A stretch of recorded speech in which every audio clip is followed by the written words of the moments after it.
This is the hero Gotham deserves, but not the one it needs right now. So we'll hunt him. Because he can take it. Get there!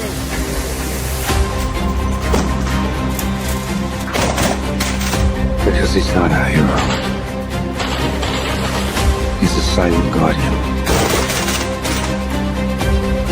A watchful protector. A dark knight.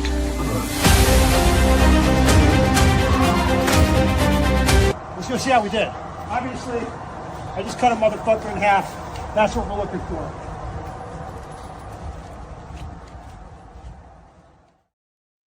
Good evening, ladies and gentlemen. Hope you are having a wonderful night tonight. Tonight, we are doing a very lazy stream disguised as a PSA response video, or a response video stream to a PSA video by one of the OGs of the GunTube community, if that is a thing, Iraq veteran 8888.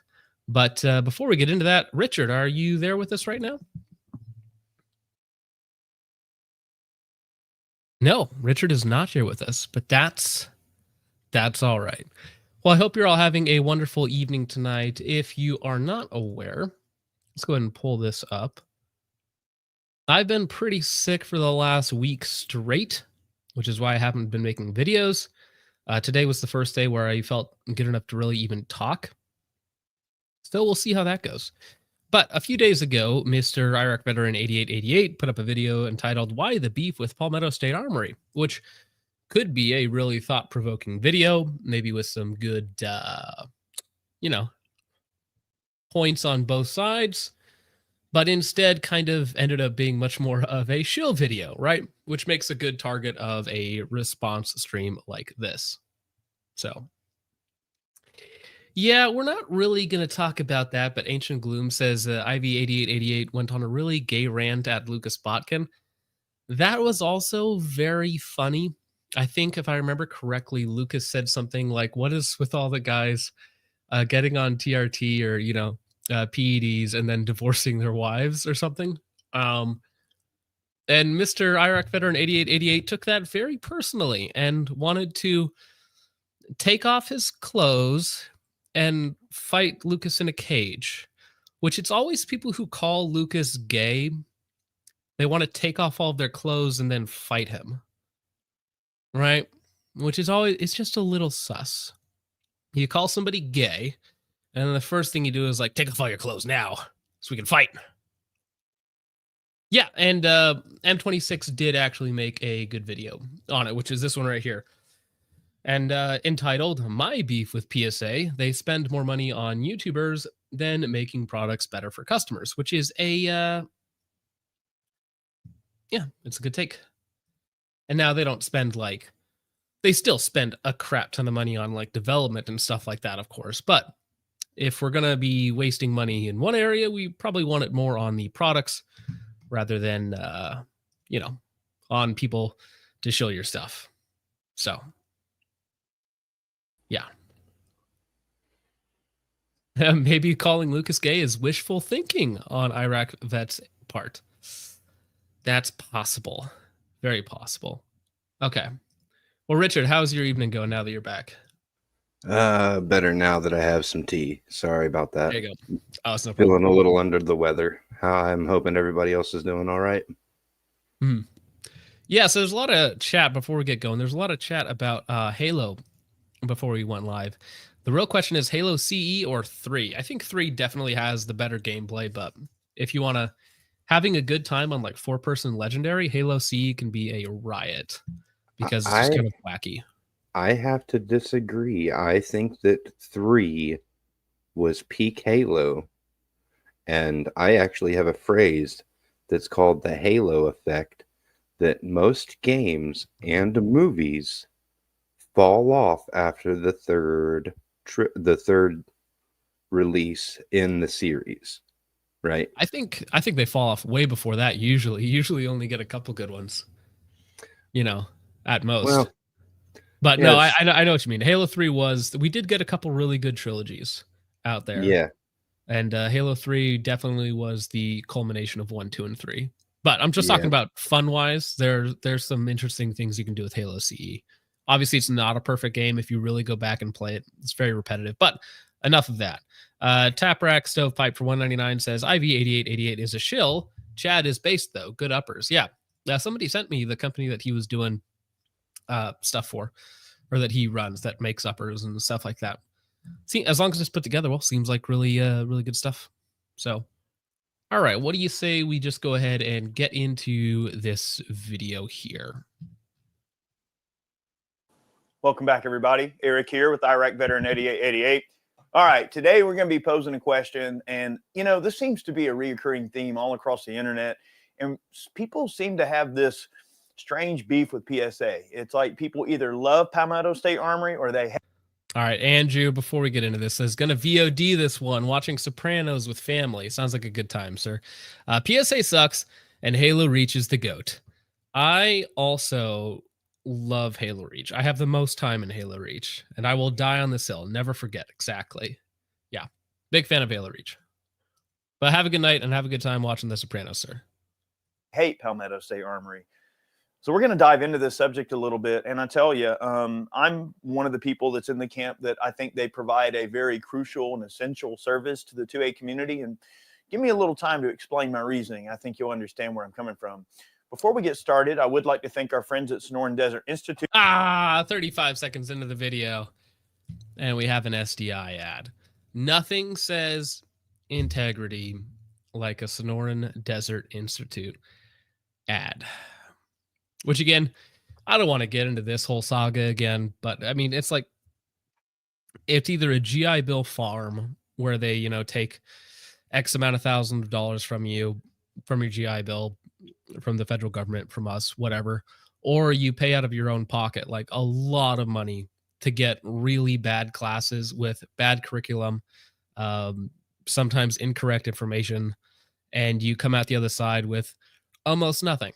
So I don't want to continue to beat a dead horse, but yeah, this is not a stamp of quality. For supporting today's video. If your liquors want to fly to, there seems to be a love-hate relationship with PSA. And, I'm not one to really dive in the.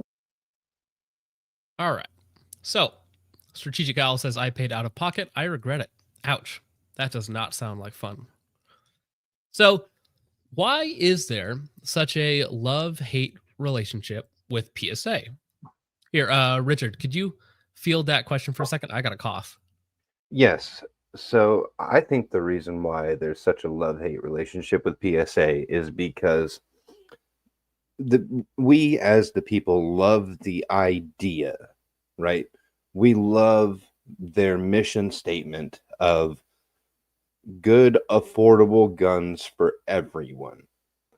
The problem with that is the good guns, right? They're lacking on that part. They are affordable, and if you hand pick your parts and you have all of the gauges to check everything, then yeah, sure, you could probably put together a decent upper for a decent price. But at that point in time, you're going to have more in the gauges to check the equipment than what you are into the rifle. And the problem with it is they're putting out more slop than they are quality at this point. PSA is the only company who I have ever received stripped upper receivers from that were visually out of spec. I think I've had that from Anderson as well, but I've dealt with thousands and thousands of them. Right? I'm nowhere near the volume that you are. I've dealt with a couple hundred. Stephen Dumple brings up a good point. We're going to get into hopefully all of this, but says PSA was the first and only company that I've had to issue a chargeback with. Me too, because they decided to try and keep hundreds of my dollars and not ship me a product. So that was cool. I am also going to be most likely issuing chargebacks for PSA if I don't hear anything back from them I'm extremely lenient. I give people ample amounts of time to respond, and we're going on several months now. And I'll get into the details of that at a later date. I want to give them every opportunity they can to respond. As of right now, it's complete anonymity. They do not know who I am. They don't know I have any affiliation with you. So, but we'll see what the outcome is, and I will keep you guys posted. So Jeremy says, didn't he leave his old lady, get on TRT, and now he's with an ethot? Pattern recognizing. No, sir, that is unverified. You can't say that. Yeah. All right. So they have a lot of issues, right? And it's not that they can't put out a good product or they can't come up with good ideas. I definitely think they can. The problem is that people see the potential that could be there, but it just, I don't want to say rarely, but it seems to run into problems with most of their products more than they should, even for the asking price. I think their stripped dagger slides are decent because you can get a completely bare Glock 19 slide that's already Cerakoted and optics cut for like $119. Sure. There right? are some good prices on parts, right? And they can do that because they're pumping out so much volume. Right. So Weekend Gunner says, what's the better of two evils, cheap garbage or expensive garbage? Ooh. Well, the good news is at Palmetto State Armory, you can get both. If you want to spend like almost $2,000 on a new SCAR, they have the 308 Jackal coming up, which that's a bunch of money to drop on. I mean, even the regular Jackals are what, $1,300 for the full rifle, $1,200 for the full rifle. So they're not inexpensive. They're inexpensive compared to other like dedicated piston rifles, but they're not inexpensive rifles. I think the full rifle with the stock is like $1,350. I could be wrong, but yeah, I think they're right around $1,300. Yeah. Yeah, I mean, just reading the chat popping up, it's a lot of everybody's favorite issues that they've had with Palmetto State Armory, which is quite fun. So it's interesting to see our chat and our personal experiences with PSA versus what's going to go on in the rest of this video. Weeds on gossip and things like that. That's not really my lane. However, I've been love-hate relationship with PSA, and you know, I'm not one to really dive in the weeds on gossip and things like that. That's not really my lane. However, I felt like it would be cool to make a video about this because I do have a decent amount of experience with PSA products. I've, you know, shot their dagger. I do have a dagger. I've got one of their rock pistols in 5.7. You know, I have the Jekyll, which is great. And they just released a 308 version of this gun, by the way, which is really cool. And of course, well, so he hasn't shot it yet, but already the idea is that it's very cool. Is it just cool because it's a bigger Jackal? Are we assuming that it's cool? We haven't shot it yet. Just the fact that it exists and they put it out. Yeah, I mean, I can't get quite into as much of the issues with their AK side of things, which I know is some of the biggest complaints with Palmetto State Armory products. I'm not as into that. Like, again, M26 Lemon Grenade and other guys have gone into like deep detail about why some of their AKs are not set up properly and are probably not going to last as long as they should. But that's not my area of expertise on that. But I know that problems have been there since the beginning, basically. of course, their AKs are really nice.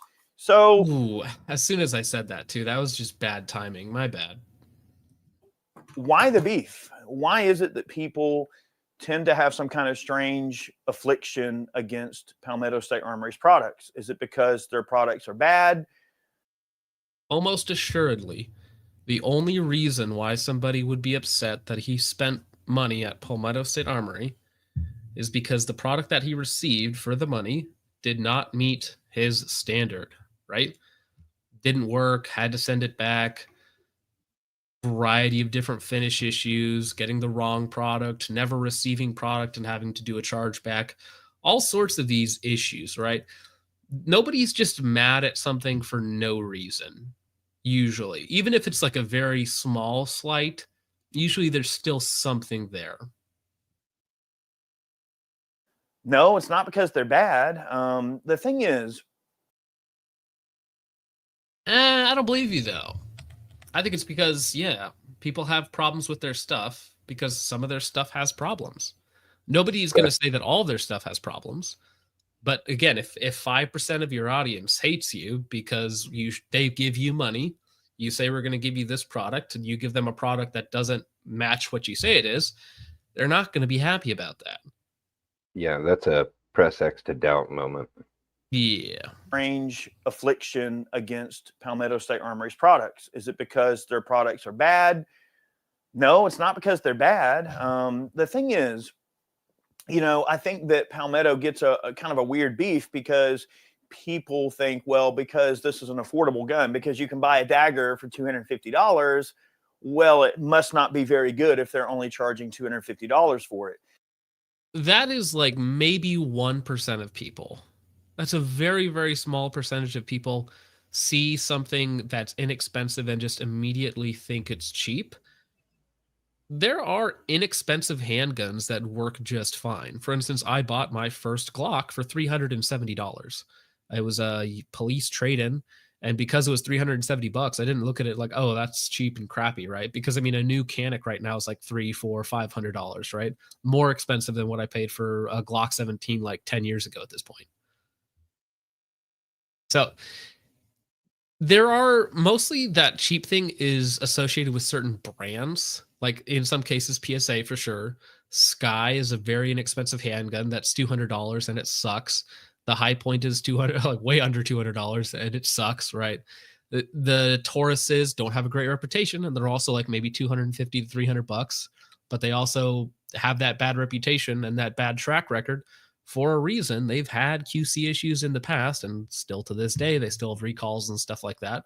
So a lot of these companies have these reputation for a reason. It's not just like somebody in the ether decided to give Palmetto State Armory a reputation for having a bad product. Yeah. Please trade in G23 for a little over $300. Great deal. I got a Leo trade-in 22 for $279. Damn, son, that's cheap. Now I feel bad spending $370 on mine. Well, it was like a Black Friday or between Black Friday and Christmas special, and they were getting in Gen 4s at the time, so they had to clear out their Gen 2s and Gen 3s. So I got a really good deal on it, and then I went and immediately spent the $45 at Bear Creek Arsenal to get the conversion barrels for 9mm and 357 SIG, and I've been happy with it. Yeah. Kyle Beckman for $5 says, people saying the PSA Jackal, aka Jokal, is just as good as the Scar are the console guys that hate watch PC games with 4090 graphics cards. Yeah, I mean, if you want to equate that to like console gamers versus PC gamers, and console gamers saying, no, it's just as good. Whereas, PC gaming isn't perfect, of course, but you do have a lot more options and a lot more power at your disposal. So yeah, it's not just about the low cost. I think that people tend to get kind of wrapped up in the minutia of, something needing to be expensive to be good quality. And that's not necessarily always the case. Now, is that? I don't even necessarily agree with this mentality. I think if Glock tried to charge $1,500 for the Gen 6, I think people would not be happy with that. They'd be like, no. Glocks are $600, not $1,500. Like they wouldn't be like, oh, good, we got a gun that's 2.5 times better now. Please charge us more money. I don't think people would be that way. Yeah, me and him were making the same face right now. Maybe not. Expensive to be good quality, and that's not necessarily always the case. Now, is that the case in some situations, right? Do you get more for your money depending on the brand that you spend your money with. I mean, yeah, like, you know, if you buy a nice Noveske AR or a nice Wilson Combat AR, or He instantly names like the two worst possible AR brands to spend more money on. Like, listen, if you buy a $4,000 Noveske, you did not get more for your money. You spent a lot of money on it, sure, but I would not, yeah, those would not be the brands that I would go to for like a high value, high cost AR, right? Eric confirmed FUD, or is he just trying to keep his options Well, open to work at Wilson Combat? well, I was going to say it probably, honestly, because back in the day, Noveske and Wilson Combat 10, 15 plus years ago, those might have been two of the big dogs, right? That are expensive ARs that really work, quote unquote, right? Well, so Game Night says that, I mean, Geisley sells rifles for a lot more than they're worth, and they have a great Gucci reputation. I don't know if they're more than they're more. Assigning worth to something is difficult because it's a little bit of, if people will pay for it, then it's kind of worth it. Maybe not to us, right? For instance, I wouldn't pay full price on a Geisley, but like Black Friday and Memorial Day, and like they do like 3 or 4 big sales a year where they sell like a complete rifle for like $1,200, and that's like BCM prices, right? For a Geisley, for those, absolutely. But yeah, I wouldn't pay, like, I think full price is like 2K plus a little bit, which I wouldn't pay that for a Geisley or a Daniel Defense and stuff like that. I think a lot of people conflate worth with value. Right. I think that happens a lot. Yeah. Dixie in my chat ruining everything. Please stop. I see everybody trying to get that going, but you don't need to. You don't need to. I got in trouble last week because you guys made some people upset on Instagram about me. So, or something like that, or, you know, look, Daniel Defense makes good stuff. I love FN. I've owned and do own just about any FN gun you can ever imagine. I love FN's rifles. I love my SCAR. Is that to say that a SCAR will do anything that a 308 Jekyll won't? Well, it will run. We know that. But I mean, again, the SCAR is a bad comparison because the SCAR is not a value rifle. It's not even a great rifle. It's like, at this point, the SCAR is a retro rifle. The SCAR is a cloner rifle. It's not a modern option anymore, right? It's approaching 20 plus years old. I mean, I guess it just really depends on your perception of value, what you pay for your, you know, product versus what you're getting. And I think that Palmetto State Armory actually has a very good track record because they do sell their products at such an affordable rate that a lot of those products are out there in the wild and they're getting a lot of users, you know, giving feedback about them. So, well, right, but that feedback isn't positive, or at least not all of it, right? So they do sell a ton of products, right? So of course they're going to have more issues. We're not talking about companies not having issues. Every company is going to have issues. If you go buy a Geisley, it's going to have an issue. If you go buy, you know, a Daniel Defense, whatever, name your favorite brand, they're all going to have issues at some point, whether it's rifles, handguns, whatever it is. It's the proportion of issues and it's the response to it. Because the response from a good company when they have an issue is, we're sorry, we'll fix it. Their response from people should be like, hey, that company had an issue, they should fix it. When people talk about PSAs having issues, the response is either twofold, which is one, like, of course it's a PSA, it's going to have issues. And the other one is, no, it's not their fault. They put out so many products, like, just use their warrant. Like, there's either coping and seething about the issues happening, or it's like, yeah, what did you expect? Which I, of course, fall more onto the, well, yeah, what did you expect? Because I don't know why you would cope for a company. Whatever company it is, I don't care, right? Whether if it's Geisley has an issue, you know, hey, Bendy Bill, stopping a retard, please fix my rifle, that sort of thing. Or please ship me my products that I bought from you, which is what I'm currently dealing with from Geisley, because they don't like to ship stuff.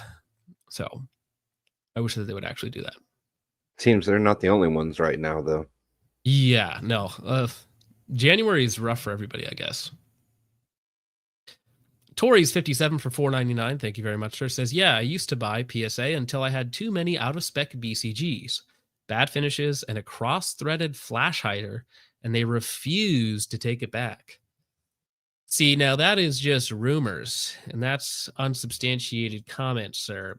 That's anecdotal. You see, because they put out so many products, of course, you are going to end up with at least 3 or 4 bad ones, right? Now, if you would like to, But thank you for the $5. if you would like to post images of those so they can be confirmed, we do have a channel in our Discord Dedicated that channel on is Discord. Yep. dedicated specifically to PSA issues, and we also have another one that is specifically dedicated to SIG issues. If you guys would like to join our Discord, I will drop the links for it in chat right now. If I see it, I can pin it. I don't see it there. I'm slow and retarded. That's Hold fine. on. Don't worry about it. Siggers get out I'm allowed to say that word, right? I've owned SIGs. BCM is good, yeah. There's Paul Harrell commemorative M16A2 when, yeah. I'm still waiting for it. Richard, you gonna post the link? I'm technical difficulties. Unbelievable. All It right. tried to post. I'm sorry. It will I be have up the in Sig just a Pass, second. yes. All right, well, fine. We'll continue this on. Yeah, If you continue on. It'll be see, up in just a second. and I'm, Pretty good. you know, giving feedback about them. So if you see, and I'm not in no way doing any sort of damage control, I'm just simply stating the fact. Palmetto State Armory does not know that I'm making this video. I'm just making this video on a whim, just for fun, just for us to get into the subject. But you see it on many forums where people will bash a PSA product because they had some sort of an issue or something. You know, someone bought a $400 AR, or even better, they bought a $219 parts kit on sale and added a receiver and built themselves a, sub $300 AR. And, oh, there's cycling issues, or it's overgassed. Well, of course it's overgassed. It's a gun that's going to have a gas port that's going to be fairly large. And, yeah, a gun in that price range, it's going to need to run whatever you can put in it. So, yeah, they may be a little overgassed, right? It's supposed to have problems, guys. Listen, it's not like there's a crane spec for these things, right? It's not like the stuff was decided like a decade ago. They're supposed to have little issues here and there. I mean, what are you expecting? See, that's even like the doing the opposite side of the argument. Well, of course it's going to have problems. It's supposed to have problems. I just pinned that to the chat. All right. Oof, ouch. McManus 85 says fairly large. You mean out of spec? Yes. Yeah. Right? Some people have complained of quality control, but the issue becomes some people have complained about quality control. I wonder why. That how many thousands of people had a really good result out of their products because they're putting so many products out there. I mean, they've sold a ton of daggers because this is a really great value-minded Glock 19 copy, right? I wouldn't even call it a copy, but it is compatible with Gen 3 accessories, slides, triggers, etc., so on and so forth. Is that to say that people have not had a few issues out of their daggers? Well, of course, any product. So it's really the downplaying of the issues that really only happens with like PSA. For instance, if Bear Creek Arsenal has a run of bad guns, which some would just call their production line, but if they have a lot of bad guns, people are going to instantly call them out for it. Be like, hey, you have all these issues. Please fix it. When Palmetto State Armory has the same thing, people are like, well, little things happen, I guess. It's not that big of a deal, guys. Just, just use their warranty process for the next 6 months. They'll get it done eventually, right? Product can have potentially an issue. That is the nature of manufacturing. When you're making something, especially in quantity, there's always going to be a chance that a potential lemon slips out the door. That happens. That's the problem. They're not slipping through. They're not slipping through the door. They're getting shoved out the door on purpose. So I have had this guy in my back pocket for a while now. I need to actually do the interview with him, but he has inside information on the actual like return rate and issue rates of their AKs, and it's not good. It's not good. It's really bad, actually. So it's not like someone slipped through the process here or there. It's more like there's gaping holes and they're just shoving more product through them intentionally to get more out the door, right? Because it's a buy volume approach. I mean, it doesn't matter if you're buying. I mean, not to get into the subject, but have you seen Ferrari's welds on their frames? Right? Go and look at it. Right? A Ferrari, okay, which is a luxury car, and some of those welds on those frames look rather childish. Okay, and you're paying. Well, see, that's the thing. I agree. Yeah, call out Ferrari for doing something stupid. Call out Palmetto State Armory for doing something stupid. Seems pretty logical to me. Paying for this fancy name, and you're getting some really crude looking welds on those frames. Not saying that every frame is welded that way, but the point is, even a Ferrari can put out a crappy frame on their car. You know what I mean? It happens. You know, so the point is that, you know, can you really base your opinion on a product based on what one or two people say about something being bad if thousands of people have really good result out of the product? Now, But what if it's thousands of people who have bad products? Right. Well, see, we can all pull numbers out of thin air, but I chose to pull out the best numbers from thin air.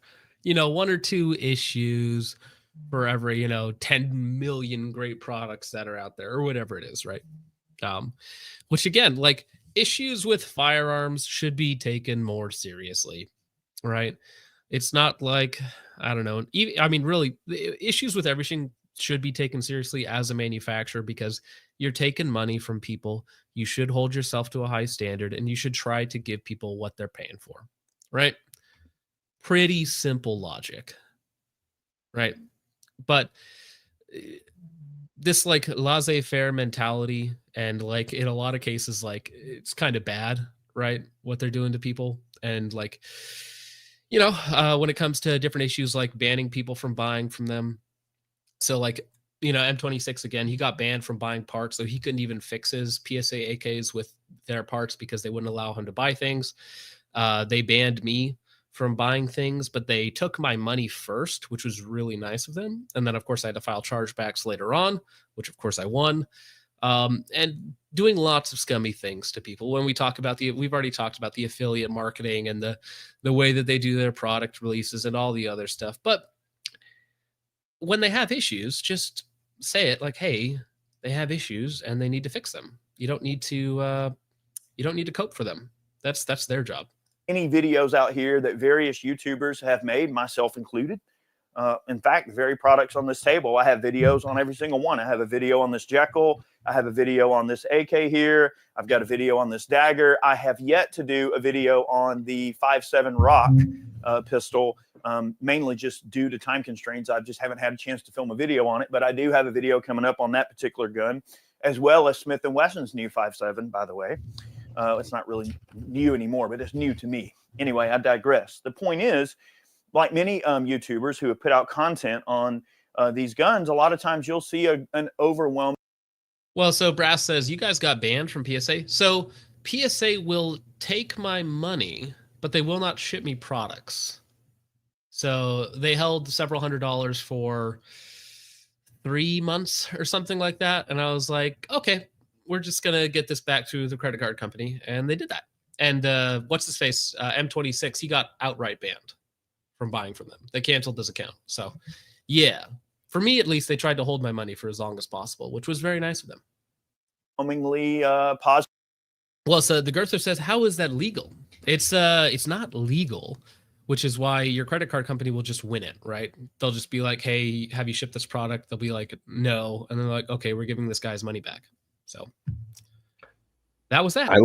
I lucked out that they still don't know who I am. So fingers crossed that I can get my issues resolved, but probably not going to be a positive outcome. Bending Ballistic says, can you still check out as a guest? The problem is I probably can't ship anything to my address anymore. because I think I tried both. I think I tried under my account, which I have an account with PSA, and then as a guest, but I had them shipping to the same address. So, PO box. PO box is listed on my address. So I can pay somebody else. What the stupid thing is that I literally do have to pay somebody else to buy stuff from PSA so I can check it out. That's what I do. So they can't stop me. It's just annoying, right? Like I said, they still don't know who I am. So Yeah. anything you want, you let me know. Well, I'd rather have it sent locally to me. So I just have somebody local pick it up. Logan Sucks at Shooting for 199 says PSA is the H1B of the gun world. It is funny to do a SDI read during a PSA video because there is a SDI to PSA pipeline. Like the SDI grads are the H1B visa holders. And then they all go to work for like the 3 major corporations, one of them being Palmetto State Armory. Josh for $5 says the audacity to expect parts to work.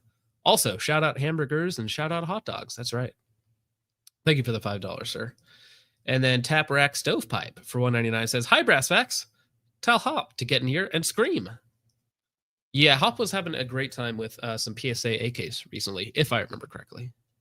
Positive experience. Like, I mean, I'm sure there's some YouTubers out there that have shared, some negative experiences with PSA products, but I want people to kind of keep in the back of their mind that when they're looking at a influencer, I hate to use that freaking word, but when you're looking at someone talking about guns on the internet, especially if they're doing reviews or something like that, look, take things with a grain of salt. That is their experience with that particular item at that particular time and that particular moment.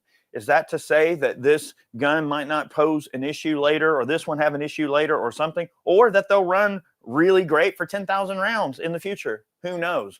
You have to look at every piece of content that you're consuming as if it is a snapshot in time of that very moment, and to take into context what you're looking at. Are you watching a 2,000 round torture test on the gun? Are you watching a meltdown video where I destroy a gun on purpose to see what it can handle? Or are you just looking at sort of a first look video where we take the gun out and put a few hundred rounds through it and see how it runs and just give some basic opinions on what we think about the gun as a design and as a... Now, there's something there which is very important, which is that, yeah, you should take all reviews as a sample size of one, right?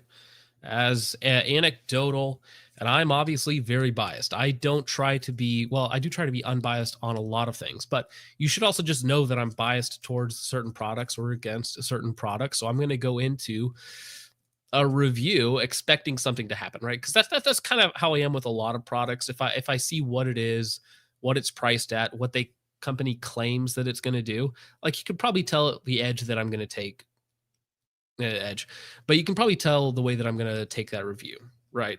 So that's going to happen. And not everybody's unbiased. People can pretend to be unbiased, but you want to find somebody who's as least biased as possible, or at least the most honest, right? Because bias doesn't matter if you're being honest about the product, right? Who cares if I don't like PSA? If I had a fantastic time with the Jackal and it shoots, fantastically over the last 5,000 rounds, then, we'd have a very positive review on it. But since that's not what happened, it doesn't matter that I'm biased towards the product. It's just not good, right? Wassers are garbage. How dare you? How dare you say that? It's the only AK I own, so. I have a Stega, but I don't shoot it very often. A Sega? Oh, no. Yeah, it was inherited. John Sumisu says, I haven't seen IV 1488 in years. All I know that his channel has been going downhill, and excuse me. And he recently had a rough divorce, nowhere near as bad as GT. Yeah, so I've heard. So I have heard. All right. Engineering aspect, and to give an honest feedback on what we think could be improved or what we feel like they did really well. Sometimes you have to look at a piece of content from that perspective. We don't do puff pieces. We don't do videos where we just over. Cap.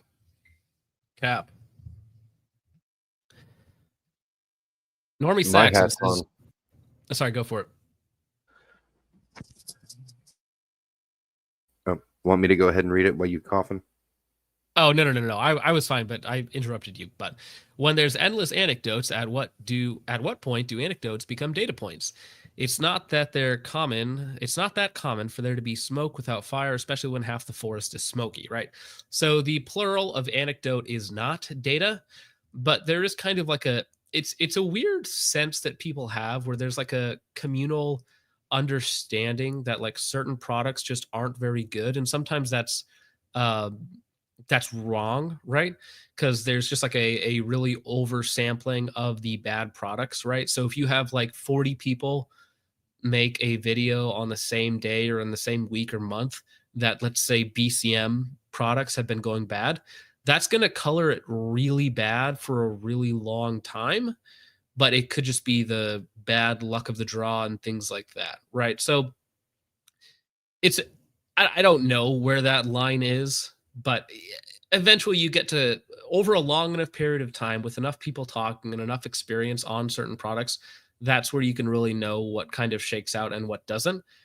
And I think that if you look at the highest levels of people who use the gear the most and kind of see what sticks around, there's a good it's like, why have EOTechs stuck around even though they don't really have the same feature set as a lot of other optics out there? It's because they're still like really good, right? And they do the thing they're supposed to do relatively well with reasonably low issues and a low frequency of issues. So It's a decent product, and it's got a very, very good following. Right. Dr. Adolf Sponge says F, Mary, kill PSA, Arrow, and Bear Creek. Well, I would have to FPSA, kill Bear Creek, and marry Arrow, because I think I could fix Arrow.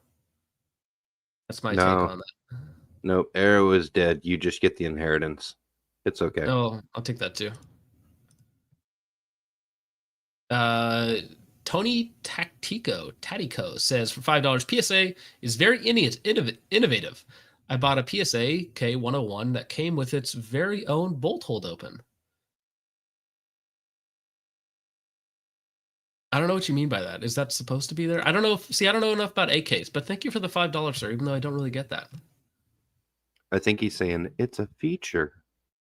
Oh, was it holding up open when it's not supposed to? But yeah, I don't know much about AK, so I couldn't even tell you what an AK-101 is. So I'm very sorry for not understanding that. So PSA did have an AK that took Stanag mags that had a last round bolt hold open. Yeah. But I do not believe this is what he's talking about. I think what he's talking about is it wasn't supposed to be happening. Okay, so it's just like malfunctions. Very nice. Yeah, that sounds about right. My PSA 103 scares me. It probably should. Yeah, we're not really talking about Arrow tonight, but Arrow has definitely been having issues. Ben Stoger said Arrow is garbage. Yeah, he commented on my post and he was like, "Good, it's trash" or something when I asked if it was dead. Caden O'Connor said, "I would love to get one of their H&R retro uppers, but because it's PSA, you're basically guaranteed to get a crooked front sight block." Here's the thing. I got one of their H&R retro slab side lowers. And I don't want to get too far off into the weeds, but there's some issues with it. And I have contacted them several times, notified them several times about the issues, and have essentially been ghosted. That's the product that I have been dealing with. So I would steer clear of any of their H&R products, at least for the time being, until some more of the issues get worked out. Vintage Warfare says the only product I love from PSA is the AKV. That is a good product. I think I had the KP9, the Kalashnikov USA 9mm AK. I mean, it's a blowback 9mm, so I would imagine that's kind of difficult to mess up. It just looks like an AK. So, and that one there, I think those use the Scorpion mags, if I remember correctly. So that's actually a good upgrade. Yeah, that was the only one I was KP. Ever interested in was the AKV. The KR9, the KP9. Yeah, both of those are pretty good. So, all right. Glorify product. All we do is we discuss what we see in front of us in that moment. I say we, it's really me. I don't have a mouse in my pocket, y'all. But the point is, I think PSA has done a fantastic job. And the reason I think that they do such a good job is because their products are affordable. They're made right here in the U.S. They employ a whole bunch of veterans. They are veteran owned and operated. And their whole sort of mentality of why they do what they do is to arm the common man with tools that. Well, so before we get to this last point, so the two major points were like they're good because they make product for cheap and they employ people, which nothing there has said anything about the product that they make, right? Other than it's cheap. And then the third point is that their mission statement, which is just kind of BS, which we'll get into that now, I guess. They can put into common use, right? And to design new and interesting things that, you know, might give someone access to. I mean, I think the Jackal is a really freaking cool gun. Now, I did opt to for a second. I wonder why he has that specific optic on there. Oh, we're gonna get into that. This is another. I hate this. Oh gosh. So, you know, there's like certain creators that you can see when they get on a track of like a certain product because they'll get like 20 Gideon optics and then they review each one like week after week after week or whatnot. Or same thing with like PSA, and they'll get a dagger and a Jackal and a saber and a M110 and whatever else that they come out with, right? And it's like it just looks like you want to work with the company because they're good to work with, whether they're paying you under the table, just giving you free products, or just really nice to work with, whatever it happens to be, right? It just happens a lot. But yeah, Gideon is another one of those companies that's really good at working with certain creators, and they are trying to be really aggressive in their marketing and getting their products out to a lot of different people. So not that everyone who reviews a Gideon optic, because again, I reviewed a Gideon optic and then the guy got mad at me because I was like, it's just a clone of this other optic. It's fine, but it doesn't do anything special. But apparently that was very aggressive to the gentleman. Nowhere near as aggressive as it could have been. But yeah, a PSA plus a Gideon optic on top is a perfect combo. And that aside, I was also wondering why he didn't go with something else that might have had, you know, multiple recoil lugs on the mount. Well, I mean, it's a super cheap Chinesian mount, so I don't think the tolerances would even be tight enough, even if they did have a recoil lug on the bottom. But my issue with the Jackal, I am sure, is a localized issue to like, you know, plus or minus 50 on either side of my Jackal. So I'm not really too worried about that. The point is the Jackal's just not that great of a gun. So let's go back. I think the Jackal is a really freaking cool gun. Now, I did opt to SBR this one, and you know what? I've been running this one, and it runs fantastic. This is a great freaking gun. I really love this gun. If there were a bump in the night and this was the first thing I thought to grab, I would feel very, very capable with this particular. See, this is another thing. This is where you can kind of tell where people are BSing you a little bit, because he says, oh, if this was the gun that I had ready to go in the middle of the night, I think I would be fine with it. But it's not, right? So that's way more interesting to see. Like, you could talk nice about a product all you want, but it's like, what product do you actually use? Like when you go to a competition, what's your actual home defense setup, all this other stuff? Because you can talk about something being good for the role, but it's like, what do you actually use, right? It's definitely not a Jackal. I think he has said before in previous videos that his bedside is a SIG Spear. I'd have to go back in and check. That might be Chad, but I was pretty sure that Eric said that his bedside gun was a Spear. Yeah, and I mean that wouldn't surprise me much, right? It's like you could say like, oh, this thing is fine. I would trust my life with it, as you sell it for like $800 off screen or something like that after the moment you're done reviewing it. It's like, all right. I mean, you can say that, I guess, but I mean, I would buy that particular package setup right there for $800 with the dot and with all of that, you know.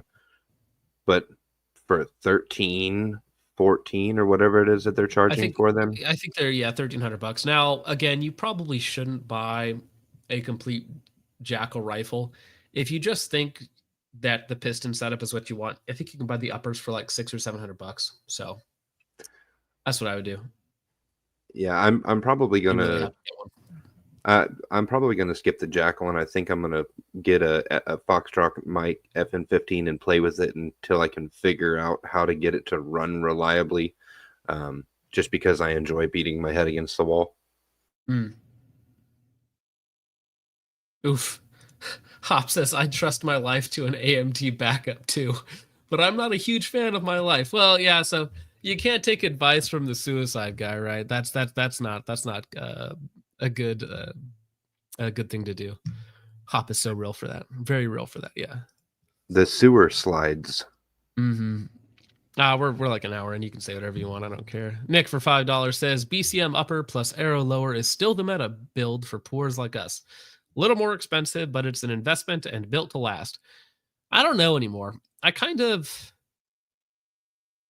like BCM, but I don't know if I really love their rails that much. And I think we can probably sneak out a little bit more value in there for about that same price point, under $1,000 for sure. But it's not a bad option by any means. And you're getting a good barrel, good upper receiver, good BCG, which is most of what matters as far as like longevity of the rifle goes. But yeah, it's still good. Ben Dover for $9.99 says, can't stand IV8888. His libertarian takes on Twitter are insufferable. Well, by definition, libertarians or libertarians are insufferable. So yeah. Tap Rack Stovepipe for $199 says, recommend any 30mm LPVO mounts with top RMR mounts. Well, if you don't mind the fact that it's made in China, the Primary Arms new SLX mounts have a top RMR section on them, like what's on this Scar right now. And they're not that expensive. I think you can get it with the top section for like $100 with the top section, I think. So it's not very expensive. IV8888 is trolling everyone. Gideon is proof. This would be a very good troll. This would be a very good troll. I'd be very impressed. Hats off. Hats off to that. Gun, and I tell you, it's fantastic with this Gideon red dot. This is a mediator. The Gideon that is on this gun, I've shot this in the video out 300 yards, and it actually connected quite well. No way, 300 yards. That's crazy. It's almost like that's your maximum point blank range, or like just beyond that. So I really like this gun. I think PSA did a great job. And what really makes this gun the tits is to get it in 300 blackout and run it with a suppressor and have, kind of a nice quiet snooping around rig. And it does suppress quite well. And yeah, I don't know about that. Nick for $5 says, the real meta is actually a Super Duty on Black Friday. I always forget about them despite the fact that I just got one. It's awesome, by the way. Yeah. Super Duties can be a good way to go, for sure. So if he took that out to 300 yards with that dot, why would he not roll in the footage? Well, that's just being lazy right there. Nobody's actually going to do that. He probably has a video on his channel, shooting it from a bench, that bench they have there at the IV88 place that they shoot or whatnot. They probably have that footage somewhere. And it's in one of their videos, but that's just being lazy when you're making a PSA defense video, which if you're making a PSA defense video, you're probably lazy, so you're not going to put that in there in the first place, right? Yeah, I guess you're right there. But this is let me show this. I have this optic. This is the optic that I reviewed, and Mike, formerly Swamp Fox Mike, got very upset with me about the video that I made on this optic. Which I wonder if I can find his comment now, because his comment was quite funny. Is it worth it? Is it worth looking up this guy's comment? Yeah, I think it is. He got mad. He got mad at me for that. I think I entitled it The Clone Wars or something like that. There it is. Clone Wars drags on. Let me see if I can find this guy's video. I don't even say anything mean in the video. Where is it? It might take me a second to find it, though. Mr. Guns and Gear commented on it. Let's see. Take your time looking for it. I'm going to read chat. Quantum Efficiency is in our Discord quite often. He's a moderator.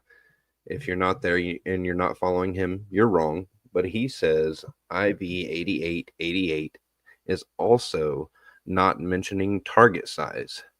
Anything can shoot 300 yards if the target size is not mentioned.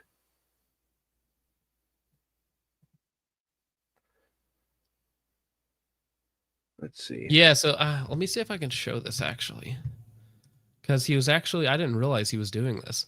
I like this when you go back and you look at old videos and whatnot, because you actually see, oh shoot, this one? I'm not going to share that. So you can see that the Gideon Optics guy, he's in here and he's arguing with random people in my comments. I didn't know that he did that. So anyways, let's go see if I can find his original comment on here. Can you make that just a little bit bigger so people can see it? The text is a little small. Yeah, it is what it is. I can't make that bigger. All right. No worries. So he's commenting, factory's making it. He's asking questions. X. Let's see. No, I know that he made a. Maybe it is this one.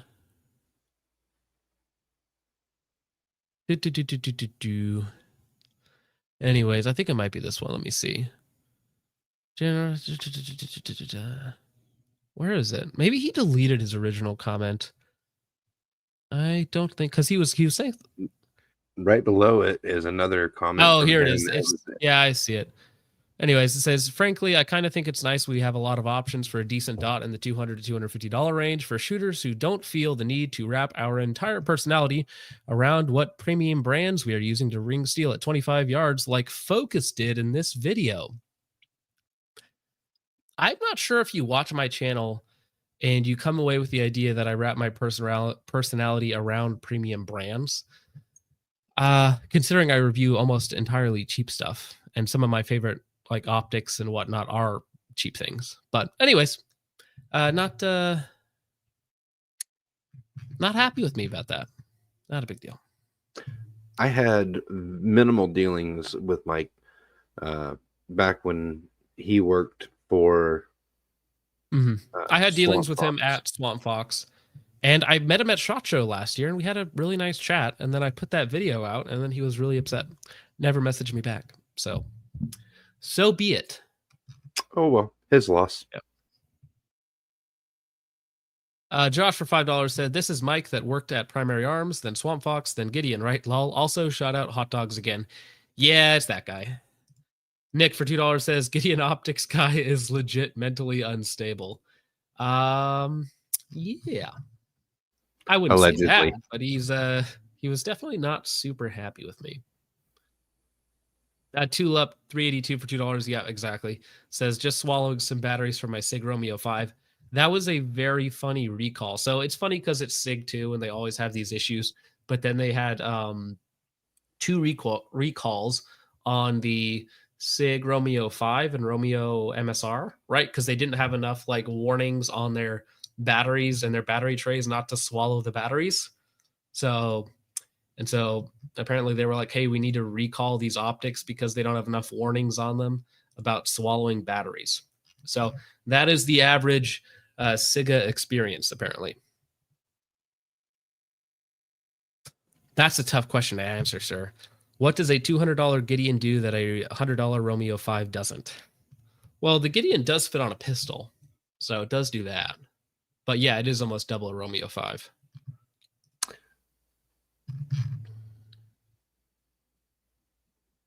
There you go.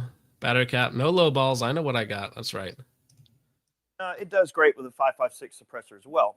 But I like their AKs. I mean, you look at what PSA is doing now with their crinks. Now, this is an older AK pistol that they make, but they do have crinks now, and they also have some SBS ready and SBR. Now, it's funny that he brings up this crink. Just today, somebody was sharing with me pictures of their crank from the factory. Let's see. Penned over. The latch, the folding latch does not work on it. The bolt doesn't open. And he sent me pictures of the actual bolt itself. And it's just like improperly machined, it looks like. Let me see if I can pull this up real fast. Can I copy and paste that over here and just share it? Let's see. Oh, I can. Can I back up though? There we go. So share this tab instead. So this is like fresh out of the box, and there's like material like peeling over itself out of these new quote unquote crinks from PSA. And this was just sent to me today. So it's funny that he was going to talk about that. And I mean, he has other pictures in here: surface rust, dirty, the latch being at an angle, not opening, all sorts of fun stuff. So when he says the AKs are like, they're great, I love them so much, it's fine to have a good product that works great for you and to talk about it, but you can ignore all the other problems out there, I guess, if you really wanted to. But it seems disingenuous to only ever take the positive praise an item gets, to take that seriously, but then to disregard all of the negative things, right? If we're going to take the good, then we can take the bad as well, and hopefully learn from the mistakes and actually do better. The problem is PSA has no interest, from what we've seen, in actually improving their product lines. They want to expand their products lines and sell more product.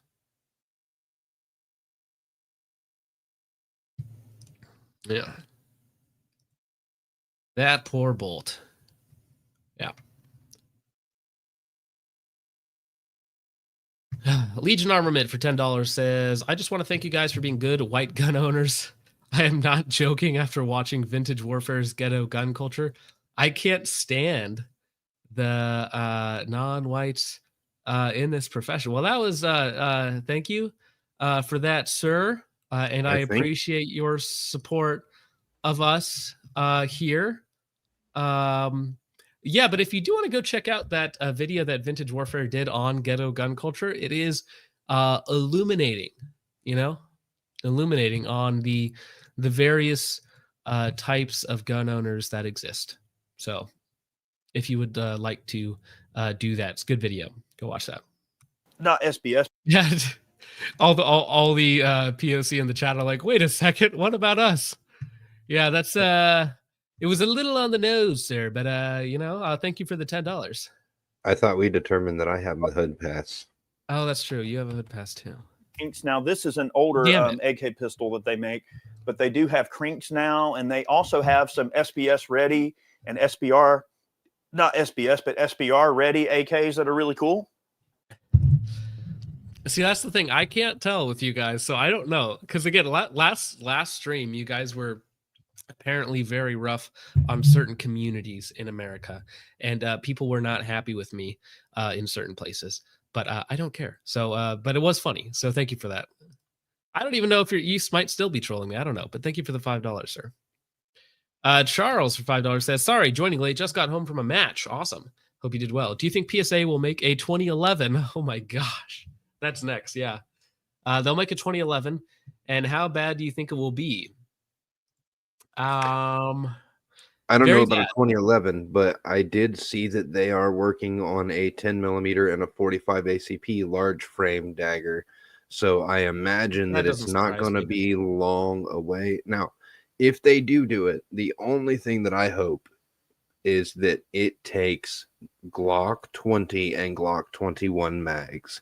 If they could come out with an actual 2011 1911 style double stack in 10 millimeter or 45 ACP that takes Glock mags, that would be great. It'll never happen, but it would be great. Yeah, I don't know if it would be great from Palmetto State Armory, but it's a design that's already worked. But them making a 2011, like, good luck. That's what I will say. Good luck. I meant great for the memes. Oh, well, that too. Yeah, for sure. The odds of PSA getting a 2011 right are effectively zero, right? It is not statistically different from zero for them to actually get it right. It's like a $2,000, or I don't know if they're 2,000 still, but the Springfield Prodigy, that's like a cheap 2011. That thing still has issues. $1,600. There are a few. There's like the Live Free Armory Apollo. Those are like $1,100, $1,000. Yeah, I was in the works of getting one of those sent to you, when Yeah. you decided to cancel all. I had already talked to them, and I was disappointed. I was going to go down and film a little factory tour and check out their products and their other Glocks, because they were one of the only people that was making a integrally comped 19 at the time. They had a bunch of cool stuff, and yeah. Yep, you ruined it, but it's okay. Yeah, it's bad timing on my part. That's all right. Bad timing, but I'll be right back. I gotta go grab another tea. I'm dying. Yeah, you're good, man. You're good. Yeah, so 2011 would be hilarious. So I think they should do it. I think they should put $50 million in development for 2011. That's what they should do. Yeah, I know TISA has, Randy says TISA has or TISA, I don't know how you say that, is $549 for their double stack, which is really cheap, which makes me think that it's, even if it runs, it's probably like really bad. So I don't know if I would still buy that. Yeah. Vintage is going off about something. Lulbert to Trans Pipeline is pretty interesting. All right, lots of comments on Mr. IV88. IV8888 went on TRT just to end up looking like Jason Blaha. Same energy too. Ouch! I didn't say that, but that's an ouch, sir. PDW Glock in Fody in the Real Problem Solva caliber. Yeah, coming to an inner city near you. You know, they have the correct folding stock, and basically from the rear back, you know, it's straight up 105 or 104 series. And then they have a short barrel, like the correct length barrel, like a 10.5-inch barrel. And then they'll have the muzzle device pin and welded to make it out where it'll transfer as a rifle. Well, then you simply do your paperwork, get your tax stamp back, remove the muzzle device, and now you got a straight up like 105 series, like it's off the rack from Russia, which is really cool. Well, the build quality is going to be slightly different, but it's only $1,200, which again, $1,200 isn't cheap, right? I mean, AKs aren't cheap anymore, or as cheap as they used to be, but you can still get like Wassers and whatnot for $600, $700, $800. So $1,200 for a, not even like, because it's not even the real thing, and it's not put together the same way. So I don't know. Cool. You know, that's a nice thing to have, a very useful tool that you can buy for, you know, a basic version you can get for like $1,100, which, you know, there's probably a lot of people there that would even scoff at the idea of paying $1,000 for an AK. But the truth of the matter is AKs have not always been super cheap. I mean, early on, you could get the Wassers. And I remember when Century was importing Wasser 10s from Romania, and I believe they still do import. Oh, Unbidden Blitz says he's not trying to convince the audience. He's trying to convince himself. Yeah, again, I'm not even well enough versed on AKs to talk about AKs that much. I just know that Palmetto State Armory AKs, most American AKs, tend to do a few things wrong and to be, well, subpar, but then calling an AK subpar is like redundant or something. So Import Wassers, but the Wassers were, I think when I was young, they were like $3.99. Now, of course, they're not that cheap anymore. But the point is that if I want something that is in the same lane as a Crink that PSA sells, then here I am going to have to spend probably $2,000 or $3,000 on a parts kit from Russia. Then I'm going to have to pay someone like Jim Fuller to go through and work his magic and actually make it a decent gun. And now I'm in it for probably $5,000 to have a Crink, whereby I'm not saying Jim Fuller is not the best AK guru in the world. I don't know. I need to skip this section because I don't know enough about AKs to really get into it. But yeah, I don't know.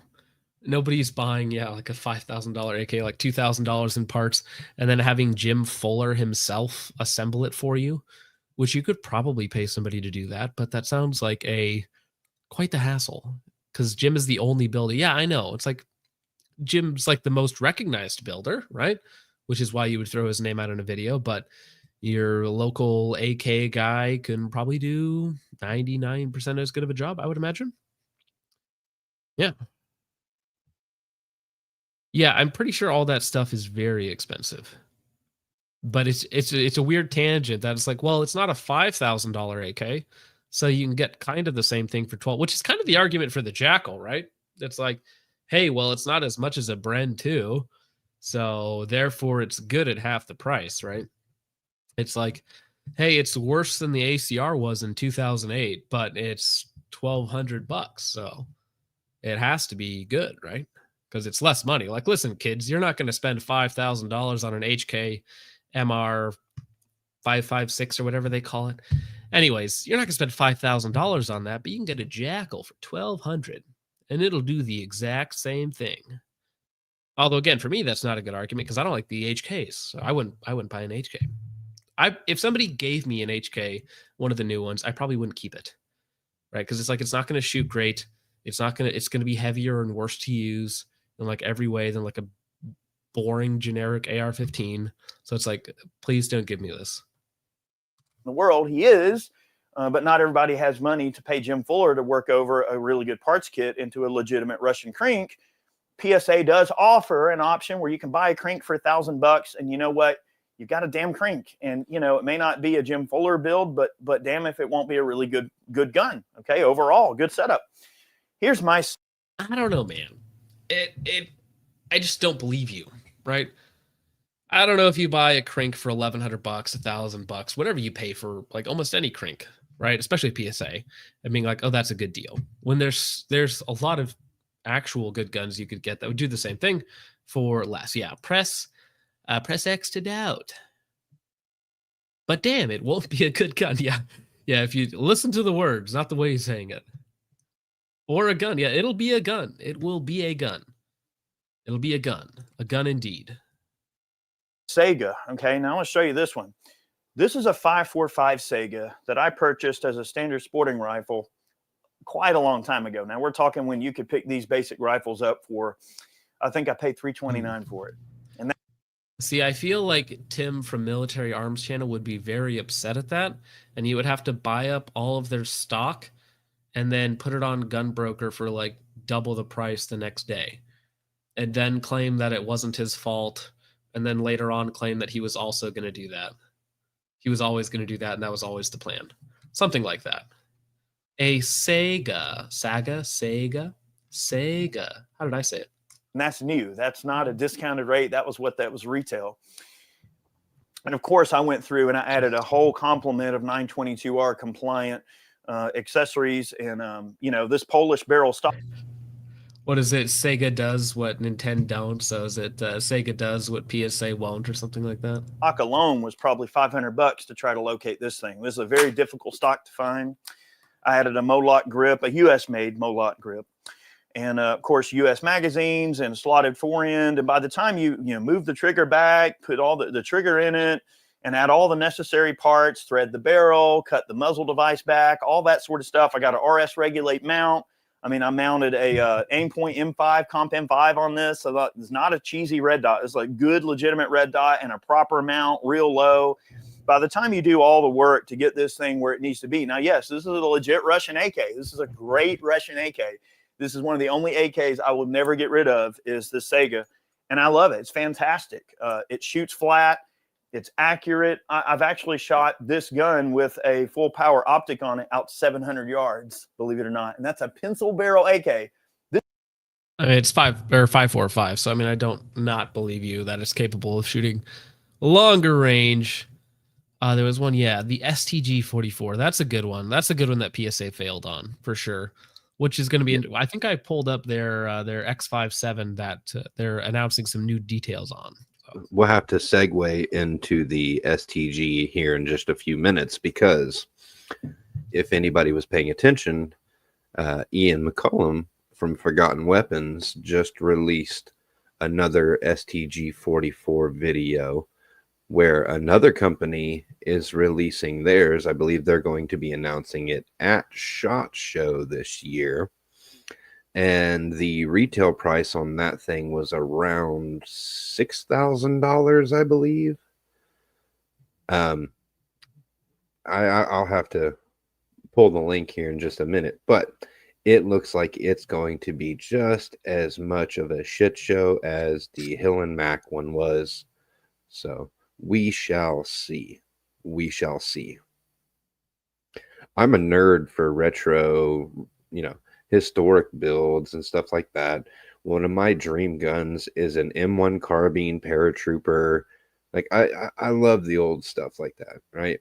So to be able to bring an STG to market in a caliber like 7.62 by 39 that would be affordable to shoot, or even 5.56, because I know the purists wanted in they wanted in the 8mm Curves, but it's just the ammo is not available. So it'll never happen. I'm sure it'll never ever be a thing. But I just wish it was. I've decided that I'm going to make an STG 44, and I need a $6,000 pre-order from everyone in the chat that wants one. And I will eventually get you one. I just need a low pre-order price of $6,000. Actually, you know, to make it competitive, I'm going to give you a discount. $5,000 pre-order on an STG 44. $5,000. What about if we sign up in the next 30 minutes? Will you do it for $4,995? Well, see, that'll be the discount I offer after 6 months of no word or shipment or updates.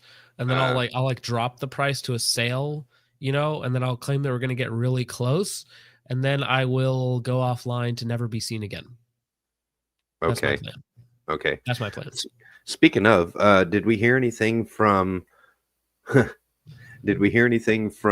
Trigger Empire and Alpha Tactical lawsuit court case as of this week? I texted Alex the other day, and he did respond. And then I texted the Colonel, and he also responded. So the last update was that the personal trial was not moving forward, or was at a different date, and they were both like, I don't know what to believe, right? So it's always like, who knows? But as far as I know, nothing has happened yet with the Alex Trigger Empire stuff. As far as I know. Okay, so the court date was set for the 9th, and it got bumped. I don't know if it was ever actually set for the 9th, because at least from what Alex was saying, which again, I don't know what you can and can't believe, but you know, his lawyers hadn't reached out to his lawyers, and it wasn't like actually filed or whatnot. So it was like bluffing or whatnot. So who knows? But the point is, right now, I have no updated information on that whatsoever. So, hey, what's the name of that company trying to do the STG 44? I could look that up while we're listening to this. The name of that company is...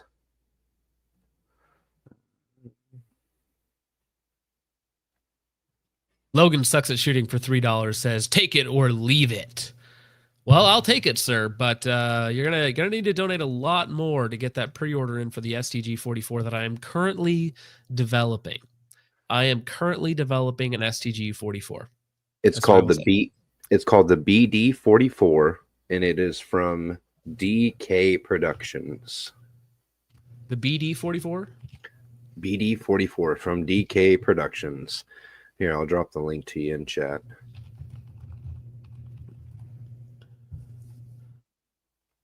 Interesting.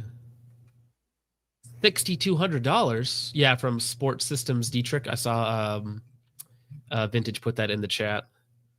So yeah, $6,200. Is this the same one that tried to do it earlier, or is this a different one? No, Hill and Mac Machine is the guys who tried to do it before. Okay. And they are the ones who sold it to Palmetto State Armory. And from what I gather, they sold everything. They sold the name, the rights, the dies, all of the plans, even their existing prototypes they sold to PSA. And allegedly, their prototypes from Hill and Mac were the ones that PSA was showing off at SHOT Show. That's hilarious. I don't know how true that is, but that's what I was told. Huh. Well, we'll see if those actually ever make it to market. But I should probably stop by their booth and take some pictures so I can talk about it on stream. You definitely should. Definitely should. On there. Okay, let's get back to this. I think we're basically done with this. I don't think there's But much it more. does represent a considerable investment. Even though I bought this gun probably 12, 15 years ago, I still had to spend probably a couple $1,000 to get it where I wanted it. Okay. So that speaks volumes to how PSA can offer a quality crank for $1,000. That is a great turnkey solution for someone who's into Kalashnikovs that doesn't want to spend premium money or doesn't want to find this same Sega and convert it. Now, yes, can you buy unconverted 5.45 and 7.62 by 39 Sega rifles? The safety, and it wound up being a pretty expensive gun. I mean, you're talking that had a sticky safety, and I had to replace the safety. Sorry, I'm just skipping around because I don't want to go over the AK stuff anymore. I don't really care about your $5,000 imports. With that being said, I think they're worth a shot. If you are looking for, kind of an entry-level AR or a dagger, Glock clone or something, check them out. They're definitely worth looking into. I would not shy away from it. And like I said, PSA, they have no idea I'm doing this video. I'm not being paid to make this video. I don't know. There seems to be something off about the body language, not necessarily looking at the camera, looking down the whole time, looking left and right. Some people are just more nervous in general, but let's back it up a little bit here. I mean, that would be me. Company who Sure. I'm severely autistic like that. I wouldn't be able to look at the camera, or even if there wasn't anybody there, I don't think I would be able to look at the camera directly in its eyes. produces something in quantity is, potentially can put out a bad apple from time to time. How they Oh, this is going to be very important. Yes, they can definitely put out a bad apple from time to time. is, potentially can put out a bad apple from time to time. How they address that bad apple is where the rubber meets the road. And I think Correct. Yes. And PSA does not deal with criticism particularly well, right? And I mean, you can go from the top down and how their management is structured. You can look at some of the employees who have stopped working at PSA and talked about how the management was and how they responded to issues that people would bring up to them and whatnot. And it's all very, very, very, very bad, right? Both internally and publicly.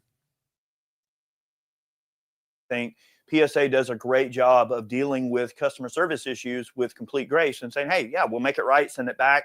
And from everything I've read and all the accounts I have personally with dealing with PSA, they're pretty good about making anything right if there's ever an issue.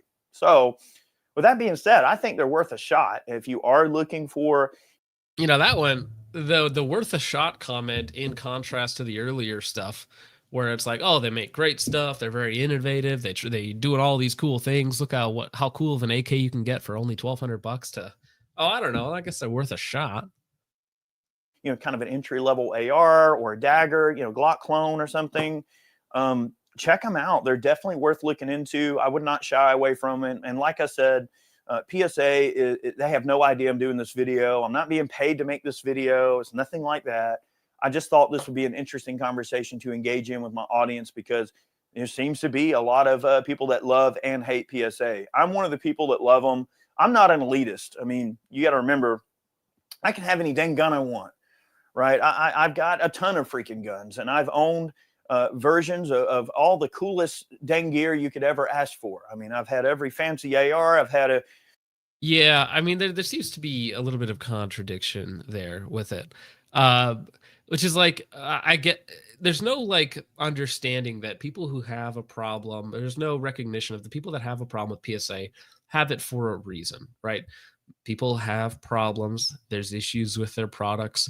Those issues get either glossed over, they get ignored, whatever it happens to be, right? There's always like an obfuscation of the problem. It's like, oh, some people say they have problems. I don't know, but I love them.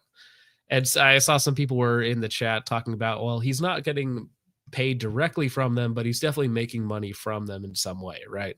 Whether that's getting to get all the new product before it launches, like again, everything on that table is a PSA that he's gotten from them. I'm sure he's bought in some products as well, but it is a little bit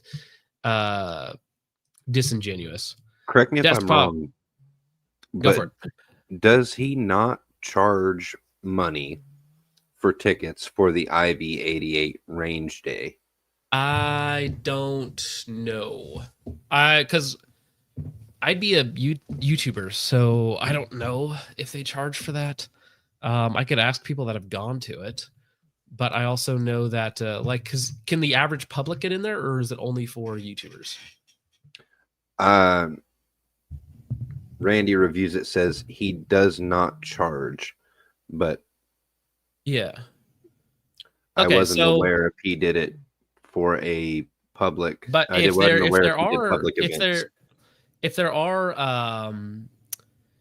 are yeah, it's not public. Okay, so if there are like booths there and whatnot, like PSA and other companies, if they set up booths at the IV8888 range day, then he probably charges those companies, and some booth fees are like insane. Like if you're the sponsor at some of the big events that go around in the year, we're talking about like tens of thousands of dollars. So there is some possible financial relationship going on there. So yeah. Well, that was just one thing I did want to point out was even if it's not a direct financial relationship as far as being paid to do reviews, there's still a beneficial relationship. Yep. Yeah, so Despop says also, if anyone is unaware of how PSA works, they essentially force you to shill through their affiliate program in order to get sent funds. If you don't make sales, you don't get new product first. Yeah, absolutely. So, I mean, they know who their biggest salesmen are, and those are the people who get treated the best, right? Which, I mean, makes sense from like a used car perspective or something like that. But it doesn't help. It doesn't help when those people are supposed to be reviewing the products, not pushing the products, which is the big difference, right? There are people who only push products, and there are people who try to like review and be honest about the products, which are usually two very different people. So before we get going, excuse me. Tulip 382 for 149 super sticker. I don't know what that is, but thank you very much. $10 from Mitchell Black. Thank you very much. Says, I took a PSA 20-inch premium kit with the FN barrel to a School of the American Rifle class. The barrel needed truing, and the BCG needed to be replaced due to poor gauging. I recommend everyone here take Chad's class. That is a very common occurrence. It's like you get a barrel that's clocked or something because it's assembled by somebody who just oonga boongas the barrel on there, and then the BCG is just bad. And that happens way more than is acceptable, in my opinion. For instance, most people are like, well, I just buy the stripped upper, and then I swap out the handguard, and I swap out the BCG, and then I have a system that runs well. It's like, well, if you're swapping out like half the components, you probably should have just started with something else. Tiger for $5 says, Eric struck me as weird in this video. I struggle to believe they are unpaid. This video seemed odd and out of nowhere. We know PSA has bad QC, and it's very well known that happens. So it seems strange that it's like, I don't know why people don't like PSA. It's like, well, I mean, it should be relatively obvious at this point. Well, this isn't the only video of its kind, right? There are others that I think if we have time, maybe we'll get to after this one. But there's been one or two other ones by different creators who have popped up recently where we know that it's a subpar product, and yet they're still making a video and trying to push it onto their subscribers and their viewers. And it really needs to stop. Well, so I'm actually looking around for an affiliate link on the video. I don't see any sort of affiliate link on the video, but it is a bad time of the year. So Randy says right now sales are really weak on guns. So it might just be a January thing where companies are trying to get more stuff out, right? Because it's slow sales right now. They're trying to gear up for SHOT Show, which you'd think would allow people to ship faster, but that seems not to be the case. But for sure. You know what's funny is my sales in January are absolutely insane because I don't run sales in Black Friday, Christmas. I don't do sales ever. And so in January, my stuff is comparatively, it's not on sale. So people buy a lot in January for some reason. So my stuff has been absolutely insane this month. All right. Yes, 200 foot-pounds PSA uses on their barrel nuts equals 1 Unga Boonga. Every bump helmet, for me, it's just gear. To me, is I look at it much more simply in terms of, hey, do I like this particular item or not? I don't really get spun up on what I'm in love with or what I'm not. As a person who talks about gear on this page, for me, I always just approach every single gun as an individual, and I either like it or I don't, and I tell you if I like it or I don't, and that's pretty much where I lie. I don't, I would review. That's where he lies, ladies and gentlemen. That's where he lies. Yeah. All right. Well, let's move on to something a little different, shall we? So that is that video. Let's check some of the comments there while you the have comments that were open. really bad, actually. They were really some positive. Of them, well, there was a couple of them in particular. Oh my gosh, is that gonna? Oh, that works better. Okay. All right. Oh my gosh. It's a lot of cope in the comments. So PSA is very abusive company. Almost every day they send me emails. Then I spend all my money, and the next day they do it again. Damn them. Yeah. Every dollar I've spent at PSA has been incredibly worth it. 1.8K upvotes. This is the thing about PSA fans, as people have pointed out in the chat, is that they are absolutely like militant about their stuff. 2 PSA products and not a single failure in years. I'll keep supporting them. Penry Pooch 1140, I would almost guarantee you that you don't shoot much. So that probably will allow you to not have any failures with your products.